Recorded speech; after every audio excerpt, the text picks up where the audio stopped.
그다음에 이제 산업혁명의 결과의 이제 볼게요. 자, 요거는 이제 영국 중심으로 한번 볼 텐데요. 자, 일단은 그 산업사회로 발전됐다. 그래서 공장제가 출현됐다는 거죠. 자, 공장제라는 곳은 한 곳에 집중해가지고 그 생산 설비를 집중을 해가지고 그 분업을 통해서 대량 생산하는 체제예요. 그래서 예전에 선대지 같은 경우에는 그 생산 시설이 이렇게 뭐냐면 분산돼 있었죠. 자, 근데 이 공장제는 한 곳에 집중돼 있고요. 이 공장제는 두 가지 방식이 있어요. 하나는 초창기 이제 공장제 형태가 매뉴팩처 방식인데, 이 매뉴팩처는 공장제 수공으로서 대개 이제 뭐냐면 대규모 생산 시설과 되게 이제 수고 직기 같은 것들이죠. 전문 기술이 요구하는 부분에서 다수의 노동자들이 산업국과 떨어진 별도의 작업장에서 한 곳에 집중돼서 분업 관계를 형성하는 거고요. 자, 이거에 비해서 산업혁명 이후에 공장제 수공업 그 공장은 기계제 공장제예요. 그러니까 이제 비슷한데 공장제 수공업 비슷한데 거기에는 대규모 동력 기계를 이제 이용을 해가지고 그 뭐냐면 그 사용했다. 그래서 이제 매뉴팩처 단계에서 기계적 공장제로 바뀌었다. 이렇게 좀 기억을 해두시면 될 것 같아요. 자, 그 다음에 산업자본주의가 이제 발달되기 시작했고요. 산업자본주의라는 것은 종전의 상업자본주의와 좀 다른 형태의 자본주의죠. 그래서 자기가 직접 생산을 해서 그 자본을 축적하는 그런 걸 산업자본주의라고 하고 이걸 바탕으로 산업자본가들이 생산을 세력이 대두됐다.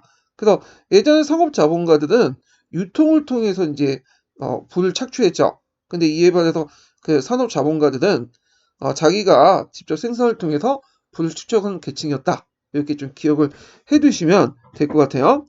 자, 그 다음에 이제 계층 분화가 일어났는데 예전에는 지주 계층하고 소장의 계층들만 있었어. 근데 이제 지주 외에도 자본가 계층들이 등장하죠. 그리고 자본가 밑에서 고용된 프롤레타 계층들, 노동자 계층이 등장하고요. 그 다음에 중간에 중간층들, 그러니까 뿌띠 부르주아는 사람들이 등장하죠. 일정한 자본도 있지만 자기가 또 직접 생산을 통해서 이게 일을 하는 그런 사람들이 이제 등장하게 돼요. 특히 요 자본가 계층들과 노동자층들은 산업혁명 이후에 새롭게 등장한 계층이었다. 이렇게 좀 기억을 해두시면 될 것 같아요. 자, 그 다음에 이게 공장제 수공업이 이제 확대되면서 길드 생산과 이제 간의 공업은 완전히 몰락하게 됐고요. 그 다음에 1인당 생산 증가 속도가 빨라졌다. 야, 그래서 이제 이런 것도 있고, 그리고 영국 같은 경우에 농업 생산 위주의 경제로부터 공업이 중심이 되는 경제로 전환됐다는 거. 그래서 공업 인구가 농업 인구를 능가한 것이 최초로 영국이었다. 예. 그래서 이런 것도 이제 파악을 해두시면 돼요. 그 다음에 신흥도시들이 발달됐죠. 그래서 주로 그 공장이나 이런 석탄 이런 것들이 이제 집중적으로 이제 생산되는 곳에 주로 신흥도시들이 많이 발달했는데 뭐 여러분도 한 번씩 들어봤을 거예요. 축구 이름으로 클럽 이름으로 하면 유럽 축구 클럽을 이제 많이 들어봤을 텐데 뭐 맨체스터나 세필드나 이런 도시들이 이제 요 당시 많이 만들어졌어요. 자, 그리고 이제 인구가 도시에 집중되면서 이제 도시 인구가 많아지게 되고요. 그때 노동자들을 많이 먹여 살렸던 그 곡물이 곡식이 감자죠, 감자. 그래서 이 감자를 많이 먹었다. 그래서 영국 같은 나라에서는 감자류가 상당히 발달됐다고 그래요. 원래 감자는 사람들이 잘 안 먹었어요. 왜 안 먹었냐면 못생겨서. 예. 그래서 돼지한테 이제 줬던 음식인데 한번 먹어보니까 너무 맛있거든. 그래서 이제 감자를 이제 주식으로 삼기 시작해요, 노동자들이요. 자, 근데 이제 산업혁명 결과 각종 사회 문제도 이제 대두되는데 일단은 노동 문제가 대두되죠. 저임금의 장시간의 노동, 그냥 분유자, 미숙년자 노동, 특히 그 너다이트 운동이나 이건 좀 기억을 해주세요. 기계 파괴 운동이라고 하죠. 1811년에 영국 중부의 노팅엄 지방에 그 가내수공업의 노동자들이 자신들의 일자를 뺏어서 간 그 양말 평무기를 평무기 양말에 짜란 물기를 부시기 시작해요. 그래서 이건 왜 부셨냐면 기계 도입으로 실업 상태에 빠진 이제 그 노동자들이 기계 파괴 운동을 이제 펼치게 됐는데 이때 지도자가 그 러더라는 인물이었다고 해요. 그래서 이 운동을 러다이트 운동이라고 하거든요. 근데 이제 이 러더라는 인물은 실제 인물이 아니라 비밀 조직에서 만든 가공의 인물이었다고 하더라고요. 예, 그래서 이렇게 있는데 이 러다이트 운동은 초기 노동 운동의 한 형태예요. 초기 노동 운동은 뭐 지금처럼 노동조합처럼 조직적으로 하는 게 아니라 그 당시에 이제 자본주의의 어떤 모순점 같은 걸 이제 인식을 못한 상태에서 눈앞에서 보이는 기계를 박살나면 이 사태를 자기의 이제 실직 상태를 벗어날 수 있을 거라 생각해서 기계를 파괴한 거야. 좀 단편적인 거죠. 조직적인 게 아니라. 자, 그렇지만 이제 사회주의가 확산되면서 나름대로 이제 자본주의의 모순점을 이제 뭐냐 이론적으로 깨닫게 되죠. 그러면서 나름대로 자기가 노동자라는 계급의식이 이제 형성이 돼요. 그래서 지주와 자본가들의 대립 과정에서 노동자들의 어떤 동질감과 영대감이 증가됐다. 예. 그래갖고 이제 이걸 이제 마르크스는 즉자적 존재에서 대자적 존재로 바뀌었다. 뭐 이렇게 얘기를 했죠. 즉자적 존재는 자기만 이제 노동자를 깨달은데 대자적 존재는 남이 보기에 이제 뭐냐면 하나의 계급으로 이제 보이기 시작한 거죠. 주관적 의미에서 하나의 객관적 계층, 계급의 의미로 바뀌게 된 거죠. 예. 그러면서 이제 이들을 중심으로 해갖고 이제 노동조합이나 이렇게 노동 조직 같은 게 만들어지고 이러면서 이제 노동자 자본가들이 대립을 하기 시작하죠. 자, 그래서 이제 노동자와 자본가들이 대립하고 노동조합이 등장하고요. 사회주의 사상이 대두되기 시작해요. 예. 그래서 이런 형상들은 영국뿐만 아니라 다른 나라도 마찬가지야. 노동자들이 형성되고 노동자의 장시간의 어떤 노동과 저임금 이런 것 고통 속에서 이들 단결 촉진되면서 노동 조직이 만들어지고요. 그 과정에 사회주의 사상이 확산되는 것 이런 이제 절차 과정을 밟게 돼요. 다른 나라도요. 자, 그래서 이제 이렇게 있고요. 대의적인 측면에서 이제 요거 관련된 내용들은 있는데 이거 복잡하게 있는데 요거는 그냥 한번 보세요. 서강에 있는 내용인데 여기까지 어렵게 시험 문제 안 나올 것 같아요. 예, 산업혁명이 지금까지 별로 나온 적도 없고. 자, 산업혁명 두 갈래만 좀 볼게요. 하나가 이제 선진국형과 후진국형인데 선진국은 민간주도요. 그러니까 이제 시장을 중심으로 이제 진행이 있어요. 그 대표나 미국, 영국, 프랑스고요. 그 다음에 이제 후진국형은 이 당시 선진 자본주의 국가들을 이제 따라잡기 위해서 정부 주도형으로 나가죠. 그래서 독일, 일본, 러시아 이런 나라들이 이제 주도를 했죠. 그래서 원래는 이제 영국이 처음에는 이걸 주도를 했어요. 근데 이제 19세기 중반에 들어가면 이제 영국을 이제 능가해서 독일이나 미국이 이 산업혁명을 주도하죠. 이때 이제 19세기 초중반 때 일어난 산업혁명을 제2차 산업혁명이라고 하죠. 자, 이런 내용들 이제 파악을 해두시고요. 이 자세한 내용들은 제가 이제 심화규제 다 적어놨어요. 한번 읽어보세요. 예. 자, 그리고 이제 이렇게 보고 그 다음에 이제 넘어가서 산업혁명 평가는 그냥 부정적 평가와 긍정적 평가가 있다. 요것만 알아주시면 되고요. 의의는 프랑스 혁명과 함께 근대 시민사회의 성립에 크게 기여했다. 그래서 자유주의와 소유권을 바탕으로 했다. 요 정도 이제 파악을 해두시면 될 것 같아요. 자, 그러면 이 지금까지 했던 거 있죠. 미국 독립혁명이나 프랑스 대혁명, 그 다음에 산업혁명과 관련된 내용들, 기출문제를 좀 보고 넘어갈게요. 자, 기출문제 이제 볼게요. 자, 기출문제 241페이지 보세요. 식민지 시대 미국과 독립혁명.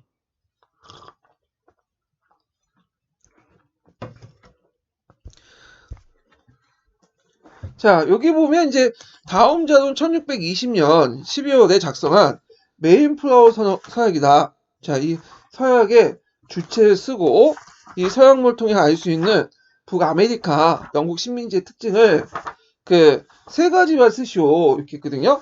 일단 메인플라워 서약을 이제 썼던 주체들은 예전에도 한번 얘기했던 청교도죠. 그래서 그 당시 영국의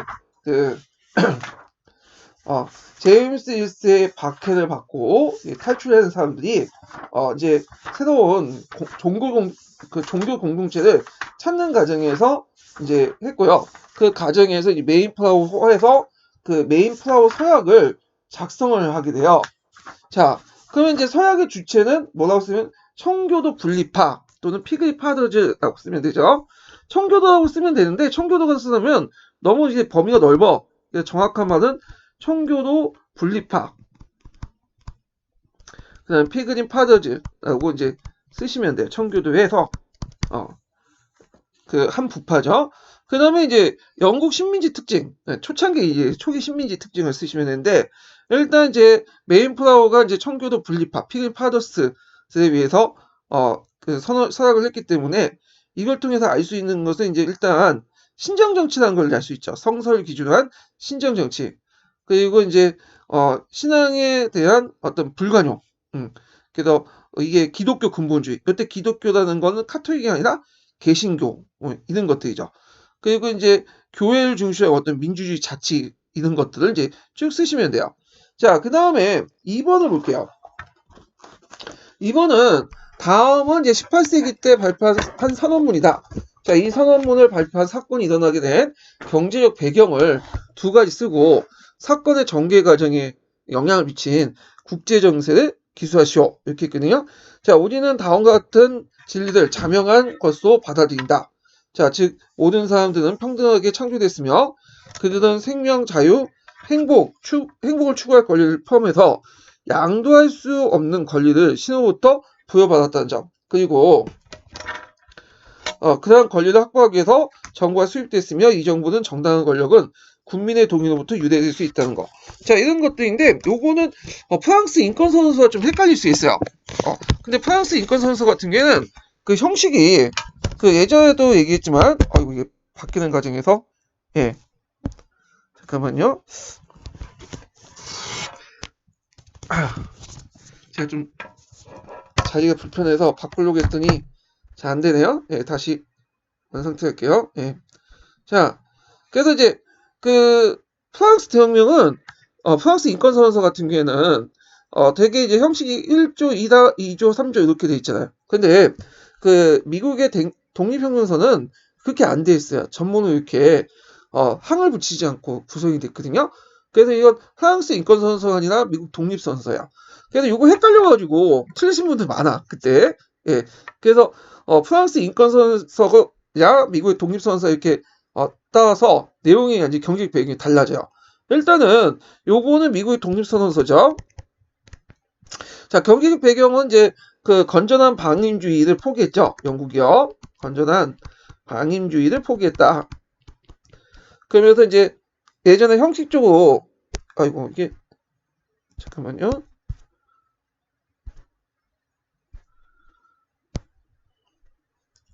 자, 방임주의를 포기하고 예전에 형식적으로 실시했던 중상주의를 강화해서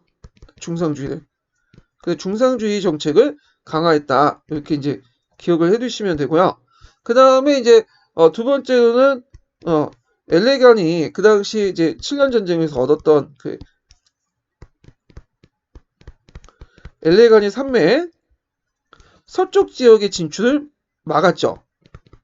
인연 보호구역을 이제 설정해가지고 요게 이제 식민지인들이 이주하는 걸 금지시켰어.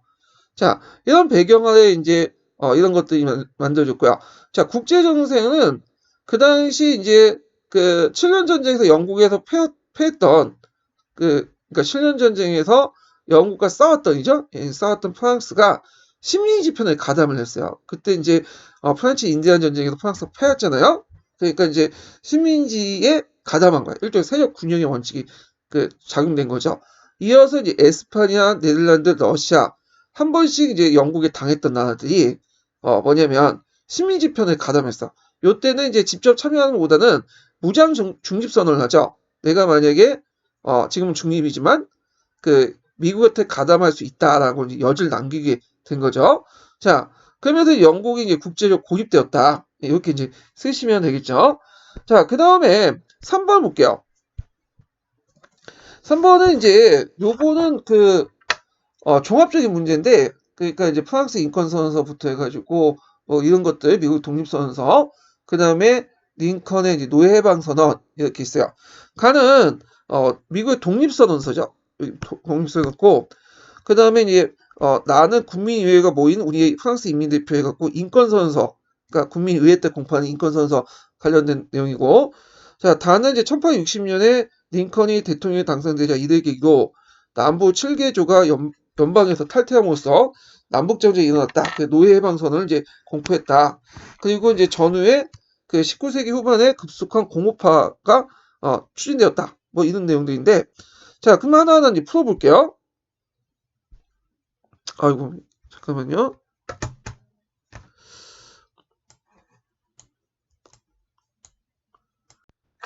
자, 여기 가에서 밑줄 친 기획과 관련된 존 노크의 정치 철학 내용을 설명하고, 자, 이 기획을 이제 보면 모든 인간은 평등하게 태어났으며 조물주는 몇 개 양도할 수 없는 권리를 부여했는데 그 권리 중에 생명과 자유, 행복의 추구가 있다. 자, 이 권리를 확보하기 위해서 인간은 정부를 조직하며 이 정부의 정당한 권력은 아이고 이게 갑자기 기네요. 예, 정당한 권력은 인민의 동의에서 유래된다. 이렇게 있거든요. 자, 이거는 이제 존 노크의 정치 사상이죠. 그래서 존 노크의 정치 사상을 이제 쓰시면 돼요. 그래서 저항권이나 자연권 위탁을 중심으로 해갖고 쓰시면 될 것 같고요. 자, 그 다음에 이제 두 번째 지문을 보면, 자, 7년 전쟁이 끝난 뒤에부터 가선언 이르까지 가정을 주요 사건을 중심으로 서술하시오. 자, 7년 전쟁이 끝난 다음에 가선언선까지 이르는 과정들은 이제 뭐와 관련된 거야? 예. 독립선언서 발표 전까지 미국 역사의 흐름을 써야 되거든요. 미국 독립운동 그 내용을. 요건 너무 많죠. 예, 요거는 다만 이제 참조를 해주시고요. 자, 그 다음에 다의 밑줄치 니은의 역사적 그 의의와 한계를 쓰시오.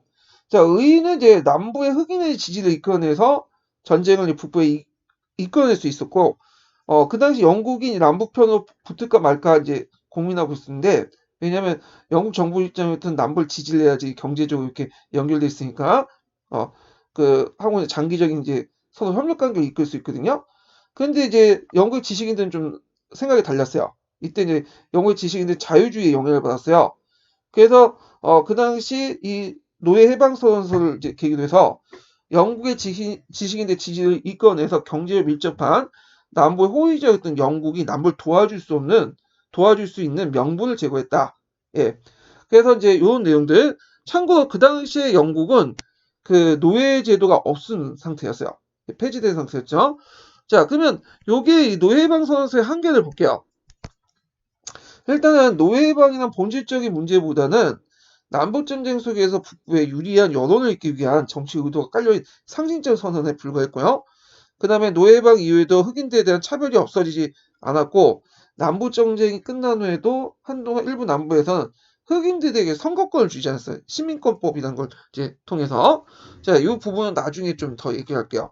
자, 그 다음에 이제 디귿은 그 남북전쟁 끝난 후에 이제 뭐냐면 미국 공업화 배경인데, 우리가 보통 이제 남북전쟁만 이제 연상하다 보니까 미국은 남부하고 북부 이렇게 차이만 이제 생각하시는데, 실제로 이제 남북전쟁 끝난 후에는 남과 북부보다는 동서의 차이가 좀 더 커요. 예, 동부의 공업지역과 서부에 이제 새롭게 개척된 지역들, 이런 이제 그 차이가 있는데, 자, 일단 전쟁 중에 서부를 끌어들이기 위해서 자작농지법을 만들죠.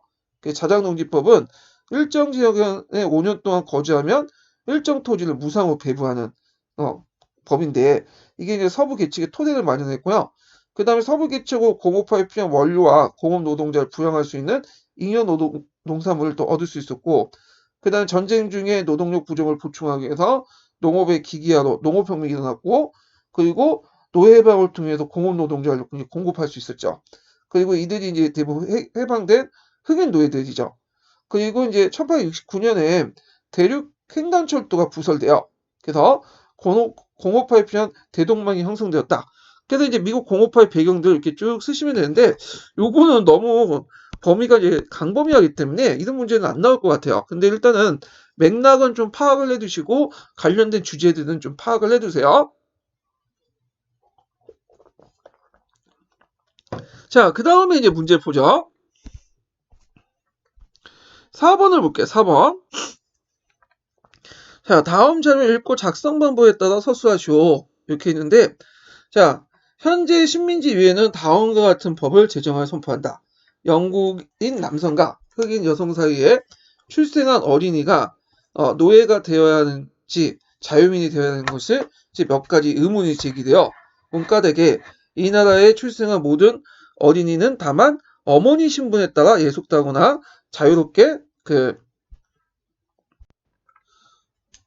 자유롭게 될 것이며, 인데, 여기에서 이제 버지니아 식민지의 법령직이라는 내용이 있어요. 이거는 이제, 내용이 뭐냐면, 흑인 여자와, 흑인 노예 여자와 영국인 남성 사이에 태어난 아이가 노예가 될 것인지 자유인이 될 것인가. 이것이 이제 관련된 법인데, 결론은 그 어린이는 어머니 신분에 따라서 예속당하고 자유롭게 한다. 그러니까, 흑인의 피가 조금이라도 섞이면 이 사람 흑인이 되는 거야. 그래서 이런 거를 왜 했냐. 흑인의 이제 노동력을 확보하기 위한 거예요. 흑인의 노동력. 그 당시 이제 버지니아 지역은 어떤 지역이냐면 이제 모카 생산지거든요. 모카나 뭐 사탕수수 뭐 이렇게 생산했던 곳인데 흑인의 노동력이 상당히 필요했어요. 그래서 17세기 때부터 이 지역에 흑인 노예 노동력이 많이 들어오게 되죠. 자, 그 다음에 이제 이 버지니아 식민지 의회 법령징은 사료를 읽는 미국사라는 책이 있어요. 거기에 있는 것을 이제 발췌한 것 같아요. 자, 그래서 이제 이렇게 이제 해석을 할 수 있고, 또 두 번째로는, 이게 첫 번째 해석이고요. 두 번째로는 그 당시 이제 흑인들에 대한 어떤 차별. 그러니까 흑인이 백인과 달리 피부색 검잖아요. 그래서 피부색을 가지고 차별했다. 이런 걸 또 볼 수가 있죠. 예. 자, 그 다음에 이제 나는 노예무역과 관련돼서 이제 디드로가 이제 비판 내용이에요. 대개 이제 계몽주의자들은 노예무역에 대해서, 노예에 대해서 당연하다고 생각했어. 왜냐면 흑인들은, 이들은 이제, 피부색이 우리가 다르고 천한 존재이기 때문에, 흑인 노예들이 노예로 떨어지는 거는 당연한 거다. 근데 이제 드니 디드로 같은 사람, 사전파의, 이런, 사람들은 좀 약간 다르게 생각했어요. 백과전서파. 예. 자, 드니 디도는 이제 흑인도 뭘 가지고 있냐? 하나로부터 부여된 자연권을 가지고 있다. 자연권, 천부인권을 가지고 있다고 주장을 하죠. 자연권. 그리고 이제 디드로가 썼던 그 책은 그 유명한 백과전서죠. 백과전서. 자, 이거는 사료를 읽는 서양사라는 책이 있어요. 그 서양사 책에 관련된 사료가 있으니까 한번 찾아서 보시고요. 그 다음에 이제 제임스 메디슨이라는 사람이 이제 연설한 내용인데, 자, 우리는 가장 계몽된 시대에 피부색에라는 단순한 구분을 내세워 인간에 대한 가장 억압적인 지배를 정당화했다는 걸 사실 알고 있다. 자, 도대체 우리 사회의 불만의 요소가 되고 있는 그러한 부당한 법률. 부당한 법률은 어디예요? 이 부당한 법률 원천은 요 위죠. 이렇게 문맥상 볼 때. 자, 원천은 무엇인가? 그것은 소수에 반하는 다수의 실질적 이해관계나 당연하다고 생각하는 이해관계를 아니에요. 여기에서 이제 다수의 이해관계, 경제적 이해관계로 볼 수가 있죠. 자, 그러면 여기에서 키워드는 그 사람이 말한 것은 피부색이나 다수의 실제 이해관계야. 근데 이제 부당한 법률에 대해서 원천은 피부색은 하나의 정당화된 이유에 불과하고요. 그리고 원천, 근본적인 것은 다수의 실제적 이해관계, 경제적 이해관계다. 요 관련인데요. 그러니까 흑인을 피부색으로 차별하는 거는 하나의 정당화된 이념에 불과하고 정당화시키기 위한 어떤 논리에 불과한 거고 그 밑바닥에 실질적인 경제적 이해관계 있다. 값싼 흑인 노동력을 이용하기 위한 그런 것을 통해서 흑인들을 이제 노예로 만들었다. 뭐 이런 내용인데 자 그러면 이제 기획을 바탕으로 들어갈 용어와 니은에 들어갈 서명을 순서대로 쓰시오. 이건 뭐 자연권, 백과전서 요거 이제 문제가 없어요. 근데 이게 문제를 내면서 제일 문제가 됐던 것이 가를 바탕으로 서구의 근대 노예제의 특징을 서술할 거. 단, 다의 등장의 핵심을 쓸 거. 자, 그러면 여기에서 문제가 딱 봐도 이거는 진짜 국어적인 문맥을 딱 봐도 딱 보면 다수의 실제 이해관계밖에 될 수가 없어요. 아까 여기 피부색이라는 것은 정당화된 어떤 논리에 불과한 거고 부당한 법률의 원칙은 실제 이해관계다. 이렇게 이제 돼 있잖아요. 그리고 이 부당한 법률은 문맥상 버지니아 식민지의 법령지에 있는 이런 앞에 흑인 남자 그러니까 영국인 남자하고 흑인 여성 간에 태어난 아이는 흑인이다. 흑인 노예가 된다. 신분과 관련된 결정과 관련된 내용이죠. 자, 근데 이제 실제 답은 뭘로 되어 있냐면 핵심은 피부색이야. 그리고 백인 우월주의에 따라 노예의 신분은 어머니 피부색에 결정된다. 이렇게 있어야 돼요. 예, 또는 노예의 신분은 어머니의 피부색으로만 결정된다. 이렇게 이제 하는데 저도 처음에 이거 답을 나올 때 처음에 피부색인 줄 알았어요. 근데 이거 다들 잘 읽어보니까 이 피부색이 도저히 될 수 없더라고. 국어 문맥상. 예. 그러면 다수의 실질적 이해관계가 이 키워드인데 왜 답이 이런 식으로 나오는지 이해를 못하겠어. 지금도요. 예. 근데 그 대학 교수가 그렇게 뭐냐면 주장하고 답을 그렇게 달아놨기 때문에 일단은 피부색을 중심으로 이제 얘기를 하지만 실제로 이거는 피부색으로 될 수도 있지만 또 경제적 이해관계가 될 수 있어요. 왜냐하면 이걸 버지니아 시민제 의회 법률지를 경제적 관점에서 접근을 할 필요가 있거든요. 두 가지 관점에서 접근할 수 있어요. 인종차별적 관점과 경제적 관점에서. 그러면 요 다와 관련된 내용을 분명히 만약에 이 사람이 피부색이라고 이제 생각해서 답을 썼으면 요 지문을 내면 안 되죠. 다른 걸 내야지. 이건 지문이 완전히 다수의 실질 이해관계라는 거는 요 지문만 봐도 금방 알 수 있는 거잖아. 예. 자, 이거는 문제를 제가 보니까 잘못 낸 거야. 이거는요.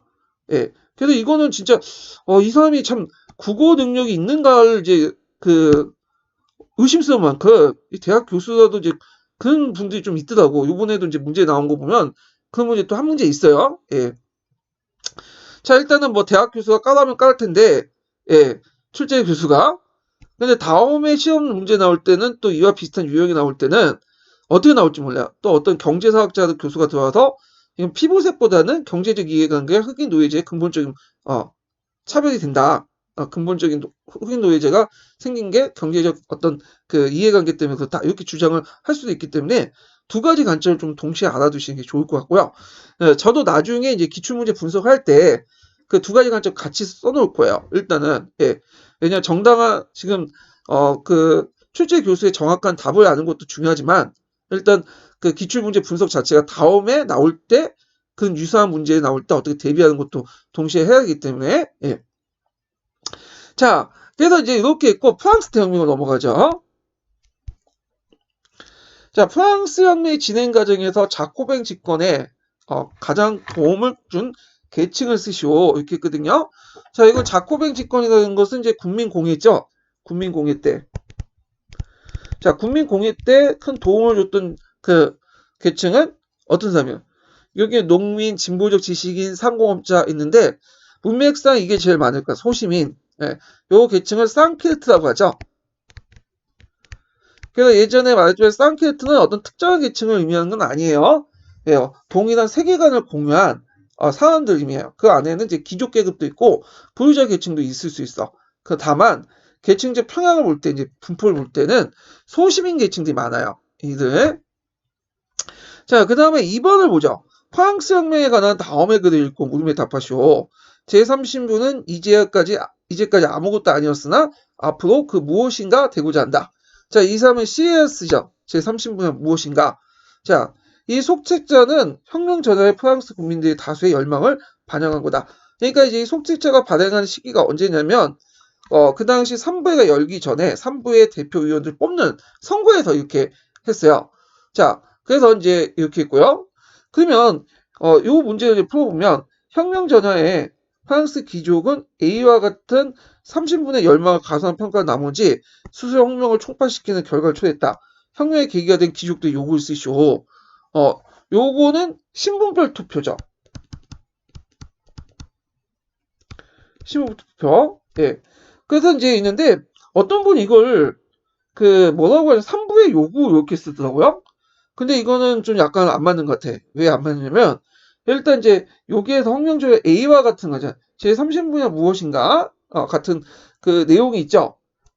그래서 이거는 언제냐면 아까 말했지만 그 30분인 뭐냐면 30분이 이제 그러니까 3부회가 개최한 것처럼 이제 3부회가 개최를 공포하고 나서 3부회 그 뭐냐면 대표들 뽑는 선거 때 한 거예요. 그러니까 이거는 요때 3부의 대표를 뽑는 선거 과정에서 논의했던 내용들 두 가지가 있었죠.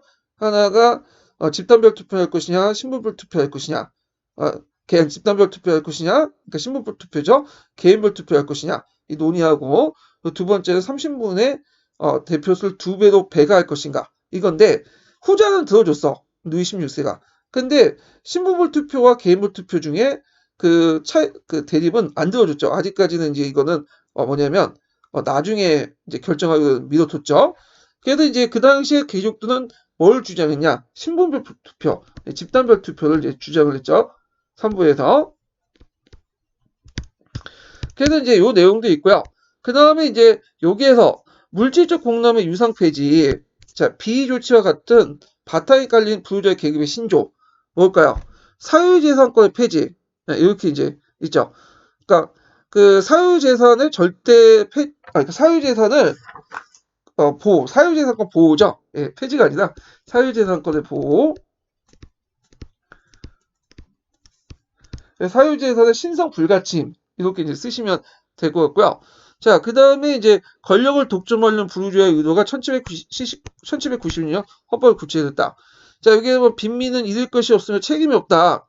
그래서 어느 정도 중대한 결정을 하려면, 정책의 중요한 결정을 하려면 어느 정도 가져야 된다. 그러면서 투표권을 제한한 게 뭐죠? 그죠? 제한 선거죠.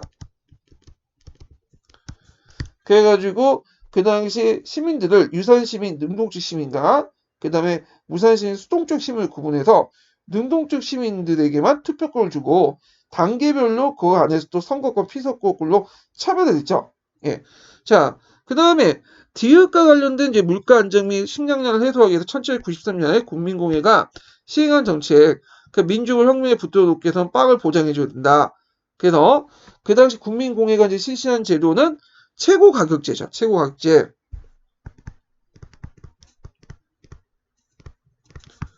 자, 요런 걸 또 이제 답을 구성하시면 돼요.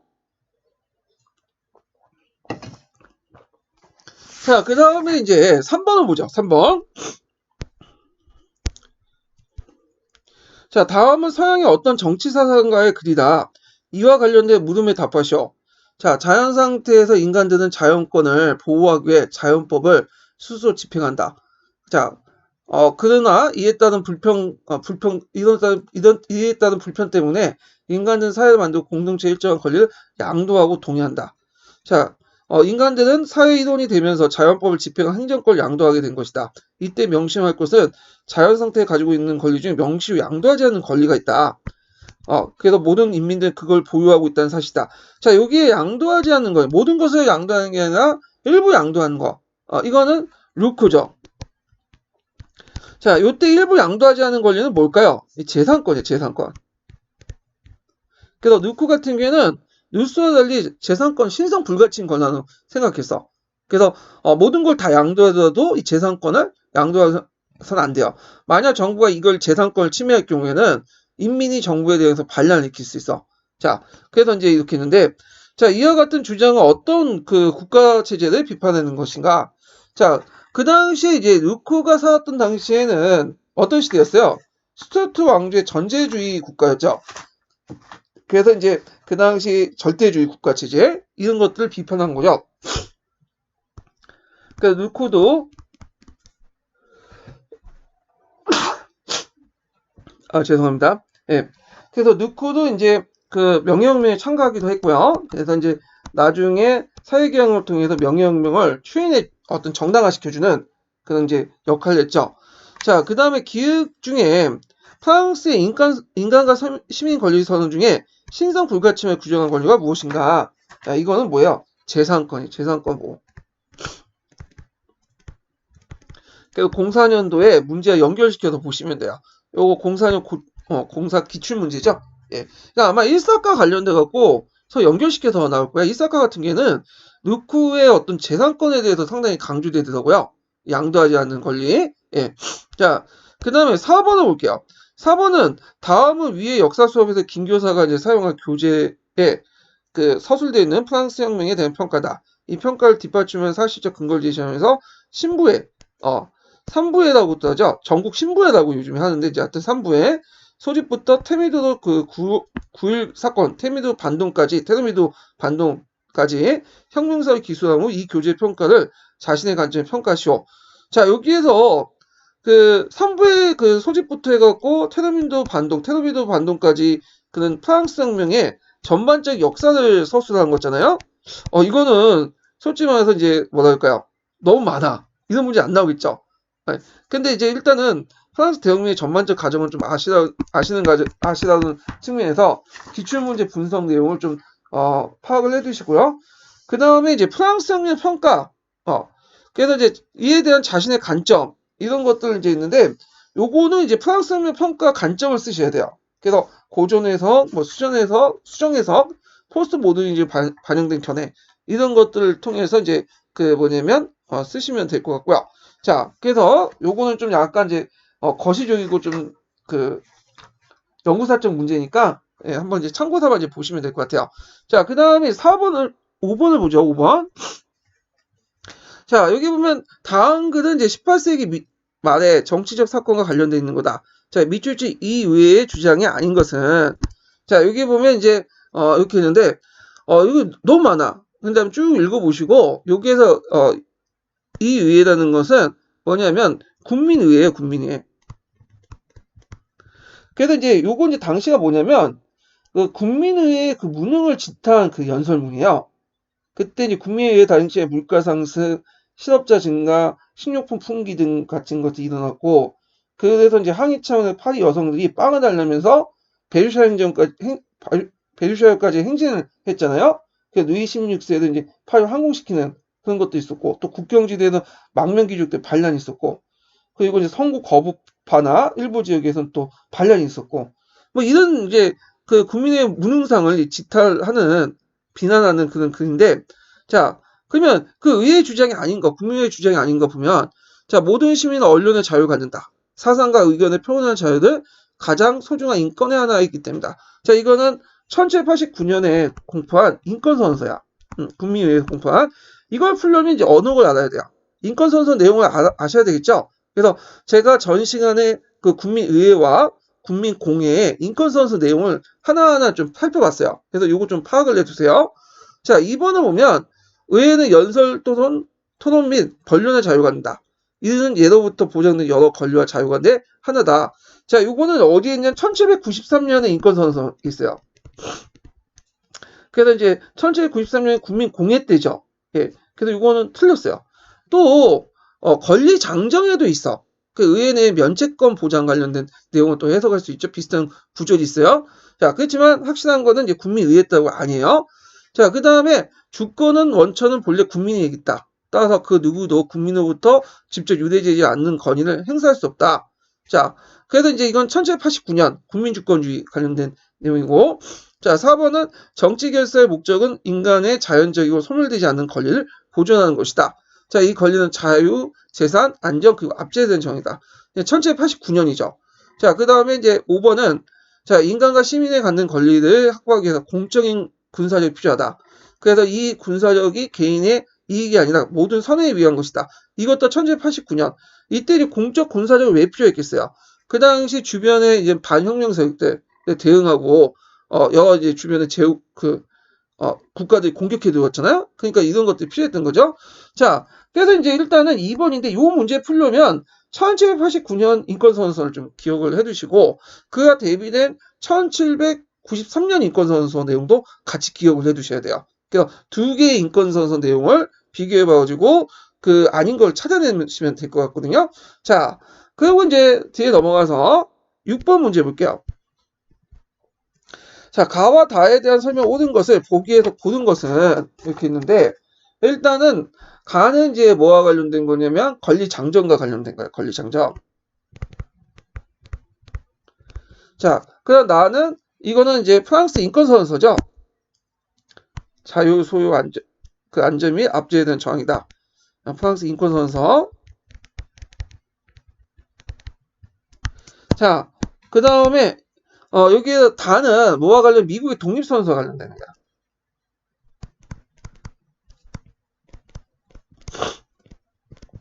그래서 우리가 권리장정, 프랑스 인권선언서, 미국 독립선언서는 이제 꼭 내용을 파악을 해두셔야 되고, 자, 그러면 이제 문제 풀어볼게요.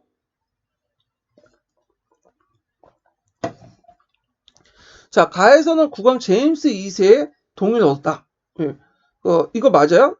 이거는 국왕 제임스 2세의 동의를 얻은 게 아니라 제임스 2세가 쫓겨나고 메리와 윌리엄의 동의를 얻은 거죠.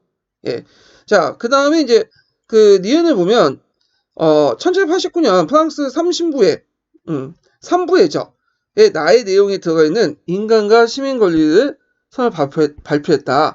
자, 요거는 그 3신부에, 그러니까 3부에서 발표하는 게 아니라 어디에서 발표했어요? 이거는 국민의회에서 공표했죠. 국민의회. 네, 국민의회. 자, 그 다음에 토마스 제퍼슨은 다의 내용에 들어가 있는 독립선언을 기초했다. 예. 그래서 이제 여기 미국의 독립선언선 토마스 제퍼슨, 그러니까 미국의 그 3대 대통령이죠. 독립선언을 그 기초했고요. 자, 나와 다는 계몽사상의 영향을 받았죠. 예. 그 다음에 가나 다는 공화국의 수입을 청명했다. 아니죠. 가는 입헌군주제. 그 다음에 나도 프랑스 인권선언 때는 아직 입헌군주제고요. 다만이 공화국이야. 예. 그러니까 이제 몇 번이에요? 디귿과 니을 5번이죠. 답이. 자, 그 다음에 산업혁명 관련된 기출문제 풀어볼게요. 자, 유럽의 경제사회가 봉건주의에서 자본주의 이행한 14세기에서 17세기 나타난 사실로 바르게 설명한 것은, 그러니까 이제 대개 18세기 후반때 산업혁명이 일어나니까 그 전 단계죠. 예. 그래서 잉크로즈 운동으로 생산수단에 분리된 빈민들이 곧바로 임금 노동자로 흡수됐다. 아니죠. 예, 이거는 그 잉크로즈 운동이니까 이제 노동자 흡수된 것은 산업혁명이니까 이거는 정확하면 18세기 때야. 18세기 때 넘어가세요. 예. 그래서 이제 요거는 아니다. 시기하고 이제 맞지가 않다라는 것 좀 기억을 해두시고, 그리고 이제 여기 보면 그 동유럽에서 청락공동체 조직이 발달함으로써 농민들 영주의 계급 투쟁을 승리할 수 있었다. 이거는 동유럽이 아니라 서유럽과 관련된 거예요. 서유럽. 거꾸로 동유럽 같은 경우에는 새로운 뭐냐면 마을들이 많이 만들었어요. 그러니까 서로 간에 이질감이 많아. 그러다 보니까 이제 단합된 행동을 하기 힘들겠죠. 자, 3번은 서유럽에서는 영주 계층이 왕권과 농민의 희생의 대가로 그들의 정치 사회적 지위를 향상시켰다. 이거는 서유럽이 아니라 어디와 관련된 거야? 예, 이거는 동유럽과 관련된 거야. 동유럽. 동유럽 같은 경우에는 부유자 계층이 형성되지 못하고 시민사회가 발달하지 못하니까 영주 계층들이 이제 왕권과 결탁이 되면서 이제 힘을 강화시켜 나갔죠. 예. 그 다음에 이제 4번을 보면 가격이면 토지 재산의 가치의 저하, 실제 임금의 하락, 생산 이윤과 상업 이윤의 증가를 가져왔다. 예, 이거 맞죠? 일단은 이제 가격혁명이라는 건 지리산 발견 이후에 형성돼서 가격이 전반적으로 뭐냐면 인플레이션 형성 때문에 일어난 거잖아요. 자, 그래갖고 이제 실제 임금이 하락되고 생산 이윤과 상업적 이윤이 증가했는데 여기 뭐냐 토지 재산의 가치 저하? 인플레이션이 일어났다고 해서 재산 가치가 저하되나요? 저는 처음 듣는 얘기인데 오히려 돈값이 떨어지니까 재산 가치는 올라가겠죠. 예. 그래서 이게 재산 가치 상승과 관련된 내용 같은데 답이 1, 2, 3번 확실히 틀렸어요. 예. 그러니까 이제 3번밖에 없으니까 어쩔 수 없이 4번을 답을 달아놨어요.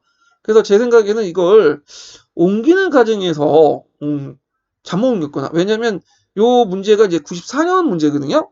그래서 92년부터 해서 2001년도까지는 답안지를 공개하지 않았어요. 그러다 보니까 이제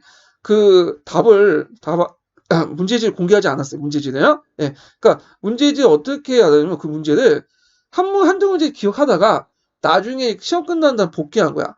그러다 보니까 이제 이렇게 문제를 풀다 보면 답이 안 나오는 게 있어. 그러면 그 문제 자체가 잘못됐거나 아니면 문제를 복귀하는 과정에서 복귀한 사람이 잘못 기억해가지고 복귀하는 경우에요. 예. 그래가지고 있는데 일단은 제일 유사한 답안이 4번이니까 4번 체크를 하고요. 자, 2번을 볼게요. 산업혁명의 결과 거리가 먼 것은 자, 산업자본의 축적, 사회주의 사상의 추적, 예. 그 다음에 공장제 기계공업 맞죠? 자유주의 경제 사상의 등장? 예,죠. 아니죠. 이건 자유주의 경제 사상은 이미 절대주의 후반기 때부터 산업혁명 이전부터 등장을 했어요. 대표적인 사람이 누구예요? 아담 스미스 같은 사람이잖아요. 자, 그 다음에 3번을 보면 다음은 영국의 산업혁명에 관련된 글이다. 자, 가해를 한 줄 이내로 설명하고 그 다음에 나에 들어갈 말을 쓰시오. 그리고 다의 구체적 예를 한 가지 쓰시오. 자, 산업혁명 관련된 내용도 있는데 제가 이제 그 심화교재에서 아니네요. 네, 그건 뒤에 있네요. 하여튼 그 관련된 내용도 있는데 그 풀어보면 일단은 그 석탄 생산에서 영국은 프랑스보다 천연적 이점을 많이 갖고 있다. 자, 이거는 이제 영국의 국내 석탄 매장량이 상당히 풍부해요. 예, 상당히. 그래서 석탄을 가지고 증기기관을 돌릴 수 있어. 대량 생산 체제 만든 거죠. 반대 프랑스 같은 경우에는 영국보다 그렇게 석탄이 매장량이 많지가 않아요. 그래서 이제 석탄을 통한 증기기관을 돌려갖고 동력을 얻는 것보다는 그 뭐냐면 물을 이용해서 수력을 이용했어요. 근데 수력은 이제 문제가 뭐냐면 생산은 이제 뭐냐면 그 물을 어디서 구할 수 있잖아요. 예. 그렇지만 이제 증기기관처럼 많은 그 동력을 이제 발생하지 못해. 힘을. 그러다 보면 에너지 발생하지 못하니까 적은 에너지만 발생하니까 대량 생산에 적합하지가 않아요. 그럼 어떤 식으로 만드냐면 대량 생산보다는 다품종 소량 생산을 만들어요. 그러니까 쉽게 말해서 기중품 같은 걸 많이 만들어요. 명품 같은 거. 그래서 지금 가보시면 프랑스에 명품이 많잖아요. 다 그런 이유야. 예. 자, 하여튼 이렇게 있고요. 그 다음에 이제 나와 다 이렇게 있는데 나에 들어갈 만은 자 18세기 초에 다비드가 석탄을 가공해서 만든 뭘로? 용광로. 예. 원래는 목재를 사용했다가 수수 사용했다가 석탄을 해서 용광로를 만들었죠. 코커스라고 하죠. 코커스. 그 다음에 이제 여기에서 있고 그 다음에 이제 그 다에 들어갈 다의 내용을 보면 선철을 연철로 강화한 효율적 방법, 코트가 개발한 이걸 이제 교반법이라고 하죠. 교반법 두 가지가 있어요. 아변법 있어요. 교반법이라는 것은 그 뭐냐면 선철을 코코스에 가열한 후에 액체 상태에서 세막대기로 휘저어가지고 불순물 제거하는 방법이고요. 악연법 같은 경우 액체 있죠. 액체의 그런 상태의 선철을 롤러 사이에 이제 끼워가지고 통과시켜서 불순물을 제거하는 방법이야. 예. 그래갖고 있는데 두 가지 방법이 있다. 그래서 요거 예전에 말한 것처럼 요 답을 제가 이제 그 포항제철에서 찾아냈어요. 홈페이지에서. 자, 그 다음에 나의 구체적인 어떤 예를 쓰시오. 자, 증기기관이 활용해 석탄의 대량 생산에 장애가 되었던 물과 관련된 문제 해결에 크게 기여했다. 탄광에서 물을 처음에 배출시킬 때 이 증기기관을 사용했죠. 이런 것들을 좀 같이 기억을 해두시면 될 것 같아요. 자, 그 다음에 이제 4번 문제 볼게요. 4번. 자, 다음은 이제 18세기 기계의 발명 및 기술 혁신과 관련된 내용이다. 이 글을 읽고 무릎에 답하시오. 그래서 이제 거기에 보면 이제 K가 나누는 법을 만들었고 하그리부스가 뭐 제니바 방적기를 발명했고요. 이 제니바 방적기 제니는 하그리부스의 뭐 그 부인 이름이었다고 그래요. 예, 예측하죠. 그다음 아트가 증기기관을 개량했고 등등 방적기를 발명했고 역직기를 발명했고 등등등 있는데 자 역적기가 아니라 역직기죠. 역직기. 자, 그래서 이제 이런 내용들 있고요. 그 다음에 나는 이제 뭐, 새로운 형태의 자본주의. 그러니까 산업혁명 때 등장한 새로운 형태의 자본주의. 그 다음에 보이지 않는 손. 많이 들었죠. 아담 스미스가 주장했던. 그 다음에 이제 그 아담 스미스가 이제 그 국가의 역할을 이제 규정을 했죠. 정부가 개인의 자유로운 경제활동을 보장해주는 법질서를 마련해 하는 일에만 힘을 쏟고 개인의 경제활동이 규제해서는 안 된다. 자, 이런 내용인데, 자, 4-1번 보면 이와 같은 기기의 발명과 기술 혁신이 유럽 대륙이나 신대륙과 달리 영국에서 먼저 일어났던 것을 네 가지 쓰시오. 이거는 이제 상당히 정치적, 사회적 안정이 있었고, 풍부한 자본과 이런 것도 있었고요. 그 다음에 이제 그 강대한 해외 시장과 통합된 국내 시장도 있었고, 풍부한 노동력 등등. 이렇게 해갖고 이제 쭉 쓰시면 될 것 같아요. 자, 그 다음 4-2번 문제 보면, 자, 윗글 나에서 새로운 형태의 자본주의가 무엇인지 쓰시오. 자, 새로운 형태의 자본주의는 산업자본주의를 얘기해요. 산업자본주의. 예전의 자본주의는 뭐였죠? 상업자본주의였죠? 그래서 산업자본주의는 그 자기가 직접 생산을 통해서 부를 축적하는 거고, 상업자본주의는 유통을 통해서 부를 축적하는 거야.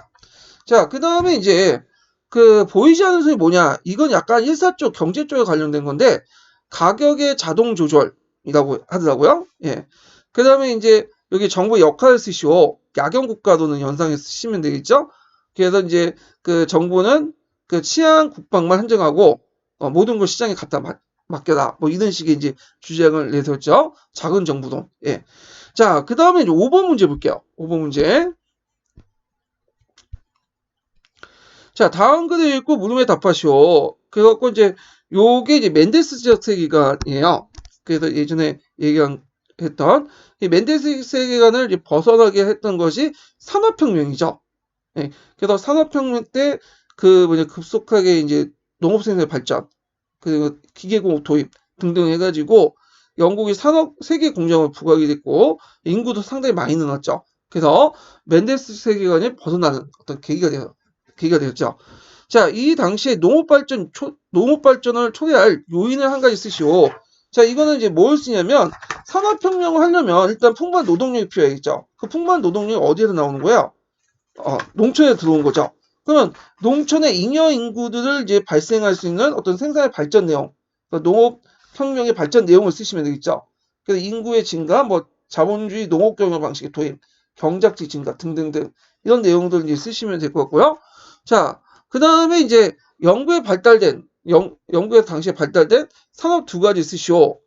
이거는 면직물, 강산물, 석탄 생산, 그 다음에 기계공업, 뭐 제철공업 이런 것들 쓰시면 돼요. 제철업. 근데 어떤 분은 모직물 쓰신 분이 있는데 이 모직물은 틀려. 예. 그래서 이제 모직물은 왜 틀리냐?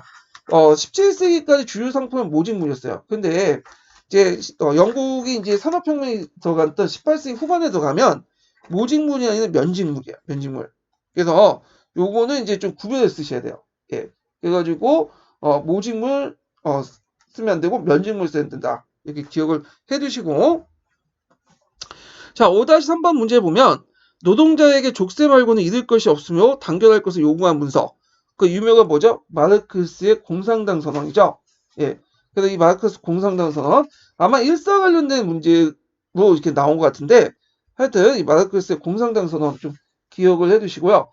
이 사람이 여기에서 이제 유명한 말도 했죠. 만국의 프롤레타리아 단결해라. 이런 말도 했죠. 자, 그 다음에 이제 자유주의와 관련돼 갖고 이제 이거는 이제 내용을 이제 또 들어가서 보고 이제 할게요. 자, 요거 이제 하기 전에 서포트주의 이제 뭐냐면 인증번호를 좀 알려드려야겠죠. 자, 서포트주의 인증번호는 두 번째 인증번호는 99번이에요. 99번. 99번.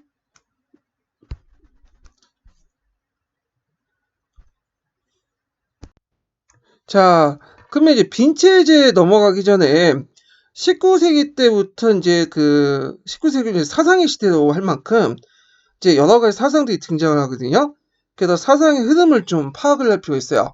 자, 먼저 이제 19세기 초반 때 이제 나폴레옹에 의해서 형성된 자유주의와 민족주의 흐름이 있죠. 요때 자유주의와 민족주의는 서로 결합된 형태예요. 그래서 이걸 군민주의, 부흥적 민족주의라고 했는데, 자, 일단은 이제 영국에서 자유주의 개혁이 일어났고요. 그 다음에 이제 이런 영향을 받아서 이탈리아의 마치니의 어떤 통일운동, 러시아의 데카폴리스 난, 이런 것도 있고, 그리스와 남미에서 또 독립운동이 있었죠. 그 자유주의 민족주의를 막기 위해서 빈체제가 결성했는데 이때 내걸었던 주의가 보수주의야. 이 보수주의는 예전에 자유주의, 민족주의가 등장하기 이전, 그러니까 프랑스 대혁명 이전으로 돌아가자라는 이제 흐름이죠. 자, 그 다음에 19세기 중반에 들어가면 이 민족주의가 이제 뭘로 바뀌게 되냐면 그 국가주의 형태로 바뀌어요. 이걸 이제 또 침략적 민족주의라고 하거든요. 그래서 이제 이 밑에 민족주의는 자유주의가 결별돼요. 그래서 이제 지배층에 의해서 적극적으로 수행해서 통일의 이제 민족 통일, 이탈리아 통일이라든지 그 다음에 독일 통일 같은 것들 이용을 하죠. 자, 그리고 이때 이제 제2차 산업혁명이 일어나서 사회 진화론이나 이런 것들이 이제 일어나면서 이 민족주의가 이제 그 침략적 민족주의 형태로 바뀌게 된다. 이렇게 지금 기억을 해주시고요. 자, 19세기 후반에 들어가면 사회주의가 등장하죠. 사회주의. 이제 마르크스 레닌주의의 어떤 입각한 그런 사회주의가 등장하면서 이게 나중에 러시아 혁명에도 영향을 주죠. 자, 그래도 이렇게 자유주의, 민족주의, 그 다음에 사회주의 이렇게 해서 19세기 전반의 어떤 사상의 흐름들을 좀 파악을 해줬어요. 자, 그러면 이제 비인회의를 볼게요. 비인회의. 자, 여기 보면 비인회의는 이제 원칙이 두 가지가 있어요. 하나가 정통주의, 정치 체제로서의 정통주의고요. 보상주의는 영토 측면에서 보상주의 있는데, 일단 정통성의 원리는 뭐냐면 이 사람이 이제 메테리가 이제 이걸 주도했는데 나폴레옹과 혁명자의 상태를 정통적으로 본 거야. 그 상태로 회귀하자. 그래서 상당히 보수적이고 보수적이고 복구적인 어떤 특징을 가지고 있다. 그래서 이 정통성의 원리에 따라서 예전에 이제 혁명 와중에 없어진 왕실들 다시 복귀시키죠. 그래서 프랑스, 에스파냐, 나폴리의 부르봉 왕실을 복귀를 시키고요. 예, 포르투갈 왕실도 복귀시키죠. 근데 현실상 그 영토 문제는 예전 그대로 돌아갈 수가 없어. 그래서 왜냐 영토 문제 같은 경우에는 이해관계가 너무 상충된 게 많기 때문에 그래서 이제 이 경우에는 나폴레옹 타도의 공헌한 정도를 감안해서 한쪽이 양보하면 다른 한쪽이 그 대가로 다른 쪽에서 보상받는 식으로 했죠. 그래서 이 보상주의 원칙을 내세워서 유럽의 협조 체제를 유지하려고 했다. 예. 그래갖고 이제 보상주의 원칙에 입각해서 이제 각국의 영토 변화를 좀 보면요. 자, 일단은 영국 같은 경우에 지중해 요지인 몰타섬이 있어요. 몰타섬. 이 지중해 딱 한가운데 있는데 상당히 전략적 요충지예요. 그 다음에 네덜란드 식민지였던 케이프 식민지와 세일로를 획득하죠. 그런데 이때 이제 그 남아프리카 연방에 들어가 있던 그 네덜란드인들이 영국의 통치를 받게 되는 거야. 그러니까 여기에 케이프 식민지나 세일로 있었던 케이프 식민지 있죠? 여기 있었던 네덜란드인들이 영국의 통치를 받게 되죠. 그래서 이들이 나중에 보훈이라고 하죠. 예. 그 다음에 러시아는 폴란드의 상당 부분을 얻어서 폴란드 왕국을 수입하고요. 그래서 이제 그 당시 그 나폴레옹이 만들었던 베르샤바 대공국인가요? 베르샤바 대공국을 그 당시 다시 이제 없애고 상당수의 러시아는 떼준 거야. 그래서 폴란드 왕국을 수입하고 그 폴란드 왕국을 악을 러시아 황제가 겸임하도록 했어요. 황제죠. 예. 자, 프로이센 같은 경우에는 나폴레옹이 지지했던 작센의 북부와 나인 지방을 획득하게 되고요. 예. 그러니까 이제 나폴레옹의 정복 전쟁에서 이 지역이 나폴레옹 편에 붙게 되는데 프로이센은 이 땅을 이제 얻게 된 거야. 대신에 러시아한테 예전에 그 프로이센이 장악했던 폴란드의 영토를 좀 떼준 거죠. 그 대신에 이 작센 지역과 나인 지방 영토를 획득하게 된 거죠. 이게 이제 뭐가 적용된 거죠? 보상주의 원칙이 적용되죠. 한쪽이 양보하면 다른 쪽이 그 대가를 보상하는 거. 자, 오스트리아도 마찬가지예요. 오스트리아도 원래는 벨기에 오스트리아령이었죠. 근데 이걸 포기하는 대신에 네덜란드 왕국에 떼준 대신에 이탈리아 롬바디아와 베네치아를 획득하게 돼요. 이 지역을. 자, 그 다음에 이제 그 독일은 오스트리아 프로이센 중심의 39개국 독일 연방이 이제 구성이 되고요. 자, 그 다음에 네덜란드는 벨기에를 얻으면서 네덜란드 왕국이 돼요. 원래는 공화국이었거든요. 근데 왕국이 되고 그러면 연합군이 왜 연합군이란다?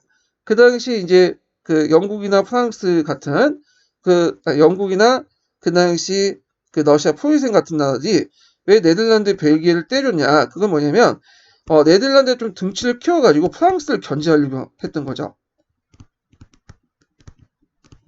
그래서 이제 있고 그 다음에 스웨덴은 덴마크로부터 노르웨이를 획득했다. 이렇게 이제 보시는데 다 이게 이제 보상주의 원칙에 따라서 행해진 거다. 이렇게 이제 보시면 돼요. 자, 그러면 이 비인체제를 만들었던 사람이 누구냐? 아까 얘기했던 오스트리아의 이제 뭐냐면 재상이었던 메테르니죠. 예. 그래서 요때 메테르니가 비인을 통해서 형성된 국제 그 체제를 비인 체제라고 해요. 예, 국제 질서를. 그러니까 유럽에서는 되게 보면 이제 유명한 세 명의 그 외교관이 있어요. 외교관이라고 보기에는 좀 그렇고 정치가라고 제가 보는 게 낫겠네요. 자, 그 중에 이 세 명의 정치가들에 의해서 전후 이제 국제 질서가 형성이 돼. 그럼 좀 정리해 보면 어떤 사람이냐? 자, 첫 번째 인물은 우리 프랑스 루이 13세 그 재상이었던 리슐리에죠. 리슐리에. 리슐리인데 이 리슐리에가 이제 30년 전쟁 이후에 이 베스탄 팔렌적 조약을 맺고 형성된 국제 조약을 그러니까 30년 전쟁 이후에 국제 질서에 형성에 크게 공헌했던 사람이야. 자, 두 번째로는 누구냐면 여기 자, 메테일이죠. 메테일가 이제 비내를 통해서 빈 체제를 만들었죠. 마지막 인물은 여러분들 이제 아시다시피 비스마르크죠. 비스마르크는 통이 나온 후에 그 당시 비스마르크 체제를 만들죠. 그래서 자기가 이제 주도 유럽의 어떤 국제 질서를 이끌어내죠. 그래서 이 3대 인물, 그래서 리슐리에, 그 다음에 리슐리에, 그 다음 메테르니, 비스마르크, 이 3대 인물 좀 기억을 해주시고요. 자, 하여튼 이 빈체제의 성격은 정치체제와 영토에서 구질서를 회복과 유지하는 데 있고요. 프랑스 혁명 이후에 싹텄던 민족주의와 자유주의에 억압하는 보수 반동적 성격이 있다.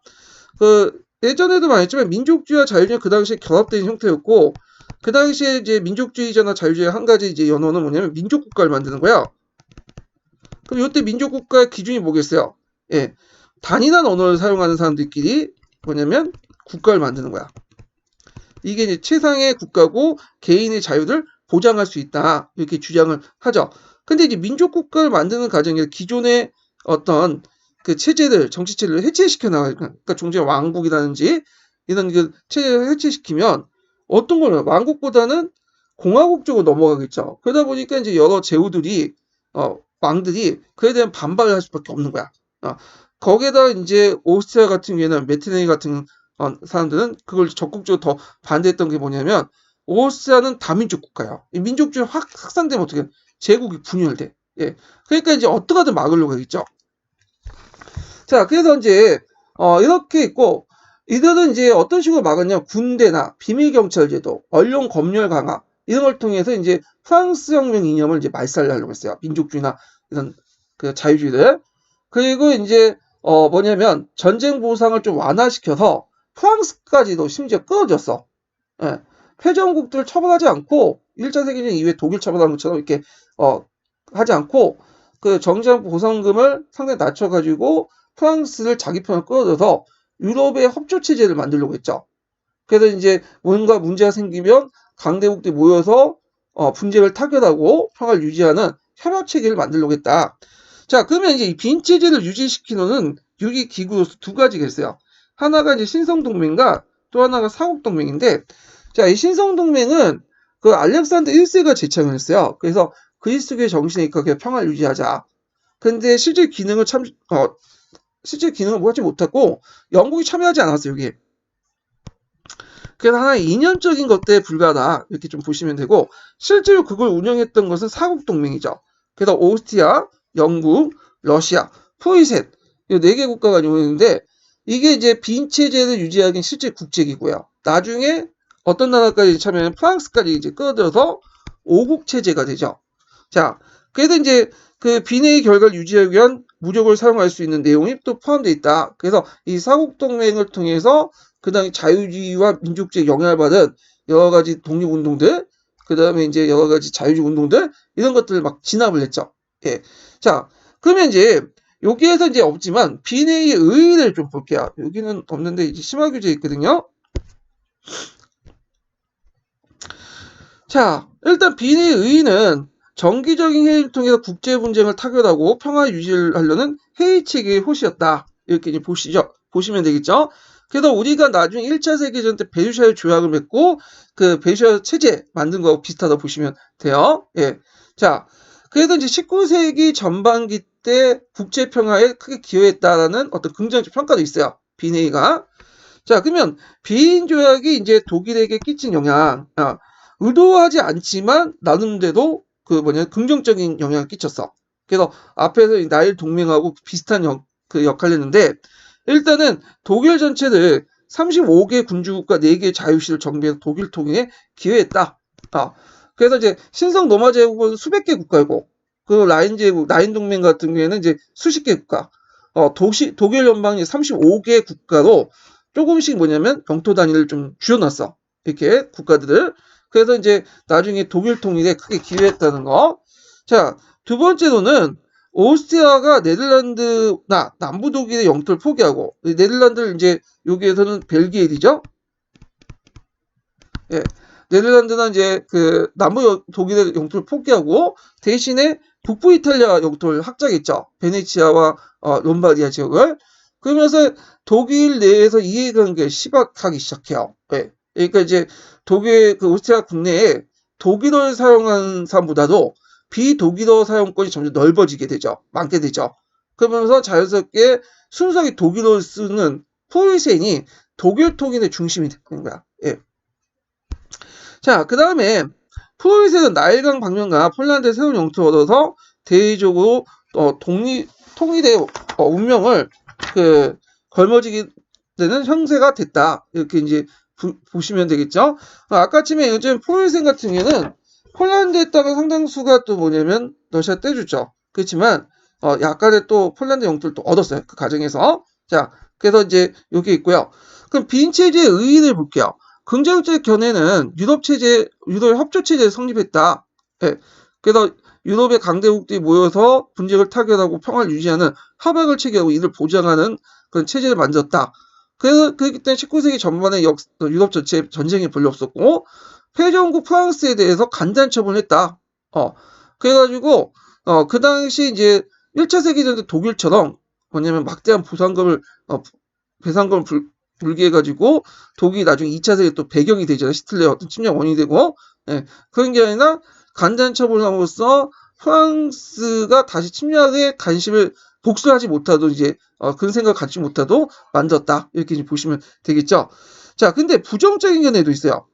일단은 사국 동맹이 계속 불화가 됐고, 특히 영국 같은 거나 오스트리아 이제 갈등 있죠. 영국은 항상 약간 경제적 이득에 이제 관심이 있다 보니까 이 오스트리아가 주도하는 사국 동맹의 어떤 모든 그 방향을 그대로 따르진 않았어요. 그리고 보수적이고 반동적인 성격이었고, 아까 유럽 전체 전쟁이 없었다는 거는 이 빈체제 때문에 그런 게 아니라 각국의 국내 문제 때문에 대규모 전쟁이 없었던 것이다. 네. 그래서 이제 요런 그 뭐냐면 부정적인 견해도 있어요. 자, 빈체제 의의니까 여기는 긍정적인 견해만 한정돼서 보겠고, 요 부정적 견해는 이렇게 8번 이렇게 해야 되겠네요. 예. 자, 그래서 이렇게 해서 이제 빈체제가 이제 끝났고요. 그러면 이 빈체제가 만들어지고 나서 빈체제 대항이 일어나죠. 예. 그래서 이때 이제 사상적 기반은 그 나폴레옹이 뿌렸던 씨앗에서 나오죠. 자유주의와 민족주의. 이때 자유주의 민족주의는 뭐죠? 상호 연결됐다고 했죠. 그래서 자유주의 기반한 민족 독립 운동이 추구됐다. 예. 자, 그러면 먼저 독일부터 볼게요. 독일. 자, 독일은 학생조합이었던 프렌센샤프트가 결성이 돼요. 그래서 이제 자유주의 민족주의 운동이 전개되는데 1817년 10월 달에 라이프치히 전승 4주년 기념이가 루트의 종교개혁 300주년 기념 축제 행사를 벌이고, 그때 이제 보수적이라고 생각하는 서적가 프로이센 병사의 군복을 불사는 뭐냐면 행사를 갖게 되죠. 그리고 1819년에는 예나 대학생이 당시에 러시아 황제 스페인에 지목됐던 코체프라는 문필가를 암살하는 사건이 일어나요. 그래서 결국에는 이제 이게 탄압이 들어가는데, 그때 이제 그 메테르니가 여러 군주들 이제 설득시켜가지고 뭐냐면 만든 게 카르슈바트 법령이에요. 그래서 그 내용을 보면 그 학생조합을 해산하고요, 대학에 파견하여, 그러니까 교수와 학생들의 동태를 감시하고요. 그러니까 일종의 또라치를 이제 파견한다는 거죠. 경찰을. 그 다음에 이제 신문을 비롯한 출판물 검열을 강화했다. 자, 이로써 이제 독일의 자유주의 운동이 이제 지식 상태에 빠지게 되죠. 예. 그 다음에 에스파니아, 포르투갈, 시칠리아의 징에서 이제 자유주의 혁명이 발생을 했고요. 그 다음에 나폴리의 카르보나리라는 그 단체가 이제 반란을 일으키죠. 예, 수꾼 사람의 어떤 이름인데, 그 카르보나리이 이제 반란을 일으키고 물론 진압됐지만 이게 나중에 청년 이탈리아당으로 계승한다 마치니. 자, 그래서 이제 요것도 이제 같이 기억을 해두시고요. 자, 그 다음에 그리스 동맹 이제 독립전쟁을 볼게요. 자, 일단은 그리스 독립전쟁은 여기에서 이제 보는데 요건 잠깐 관계도 서브노트 좀 볼게요. 라틴 아메리카의 독립은 좀 이따 하고요. 자, 그리스는 그 당시에 누구의 지배를 받고 있었냐면 오스만 투르크의 지배를 받고 있었어요. 그래서 오스만 투르크의 지배 당시에 민족주의에 영향을 받았고 그 당시 그리스 독립운동이 일어났는데 그리스 독립운동을 오스만 제국은 무자비하게 진압을 했어.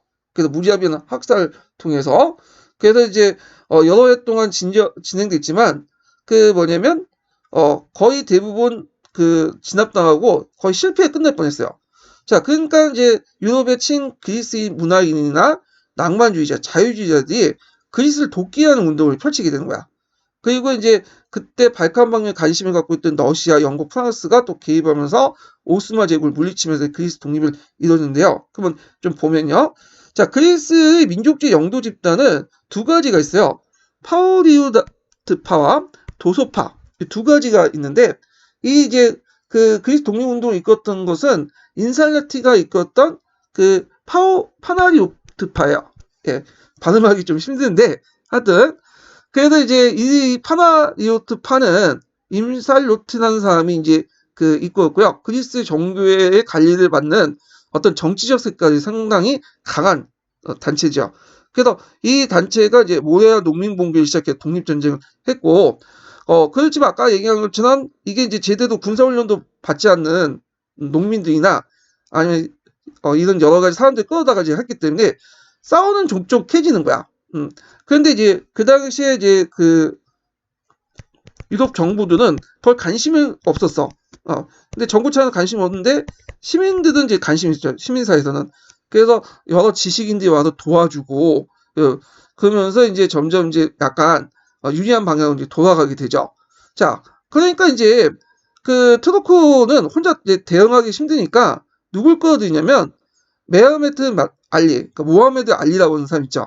여기는 메하메트 알리인데 모하메드 알리라고 이제 좀 부를게요. 이게 제가 퍼가니까.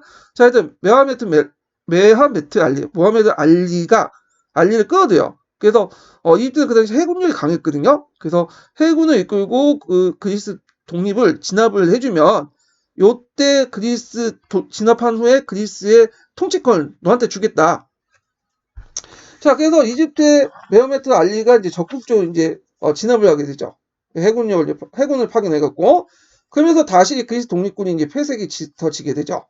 자, 그러면 그 당시 이제 각국의 대응을 보면 오스트리아 무간섭이야. 어차피 가만히 놔둬도 진압당하니까 그냥 내버려뒀고 러시아 같은 경우에는 발칸 방면에 진출하려니까 그리스 독립이 필요한 거예요.